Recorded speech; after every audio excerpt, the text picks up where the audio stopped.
വരുത്തുപോക്കെന്ന് കേട്ടിട്ടില്ലേ? ഒരു സ്ഥലത്തു നിന്ന് മറ്റൊരു സ്ഥലത്തേക്ക് പോകുന്ന പ്രകാശഗോളം. നിങ്ങൾ ഈ വീഡിയോ കാണുന്ന ചുരുക്കം ചിലരെങ്കിലും അത് നേരിട്ട് കണ്ടിട്ടുണ്ടാകും, അല്ലെങ്കിൽ കണ്ട ആളുകൾ നിങ്ങളോട് പറഞ്ഞിട്ടുണ്ടാകും. ആളുകൾ ഇതിനെ വരുത്തുപോക്ക്, എതിർപോക്ക്, തേരോട്ടം എന്നൊക്കെ വിളിക്കുമ്പോൾ ശാസ്ത്രം ഇതിനെ വിളിക്കുന്നത് മറ്റൊന്നാണ്: ബാൾ ലൈറ്റ്നിങ്. ഇടിമിന്നലിൽ നിന്നുള്ള വൈദ്യുതി അപൂർവം ചില സമയങ്ങളിൽ ഒരു പ്ലാസ്മ ഉണ്ടാക്കുന്നു. പ്ലാസ്മ എന്നത് വൈദ്യുതി ചാർജുള്ള അയനീകരിക്കപ്പെട്ട വാതകമാണ്. സാധാരണ മിന്നലിൽ നിന്ന് വ്യത്യസ്തമായി ഇത് ഒഴുകി നടക്കുന്നു. ഇതിന് വശങ്ങളിലേക്ക് നീങ്ങുവാനും ജനലുകളിലൂടെ കടന്നു പോകാനും മാഞ്ഞു പോകുന്നതിന് ഏതാനും നിമിഷം വരെ വായുവിൽ തങ്ങി നിൽക്കുവാനും സാധിക്കും. അന്തരീക്ഷത്തും മണലിലുമുള്ള മൂലകങ്ങളാണ് ഇവയ്ക്ക് നിറം നൽകുന്നത്. വെള്ള, നീല, ഓറഞ്ച് എന്നീ നിറങ്ങളിൽ ഇവ കാണപ്പെടും.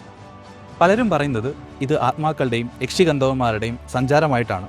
എന്നാൽ ഭൂരിഭാഗം ആൾക്കാരും വിശ്വസിക്കുന്നത് ഇത് ആ നാട്ടിലെ ആരാധനാമൂർത്തിയുടെ സഞ്ചാരമായിട്ടാണ്. ഗവേഷകർ ഇത് അതിവേഗ ക്യാമറകൾ കൊണ്ട് നിരീക്ഷിക്കുകയും ഒരു മാഗ്നറ്റിക് ഫീൽഡിൽ കുടുങ്ങിപ്പോയ പ്ലാസ്മയെ പോലെയാണ് ഇത് പ്രവർത്തിക്കുന്നതെന്ന് കണ്ടെത്തുകയും ചെയ്തു. കൂടാതെ കേരളത്തിലെ ഗ്രാമങ്ങളിലെ ഈർപ്പമുള്ള അന്തരീക്ഷവും മണ്ണിലെ ലവണങ്ങളും ഇതിന് അനുയോജ്യമായ സാഹചര്യമൊരുക്കുന്നു. നിങ്ങൾ ബാൾ ലൈറ്റ്നിങ് കാണുകയാണെങ്കിൽ ഒരു കാരണവശാലും അതിൻ്റെ അടുത്തേക്ക് പോകരുത്. കാരണം ഹൈ വോൾട്ടേജ് ഇലക്ട്രിസിറ്റിയാണ് അതിലൂടെ പാസ് ചെയ്യുന്നത്. കൂടാതെ നിങ്ങൾക്ക് എന്തെങ്കിലും സംഭവിച്ചാൽ ആളുകൾ പറയുന്നത് വരുത്തുപോക്ക് നിങ്ങളെ അടിച്ചിട്ടു എന്നായിരിക്കും.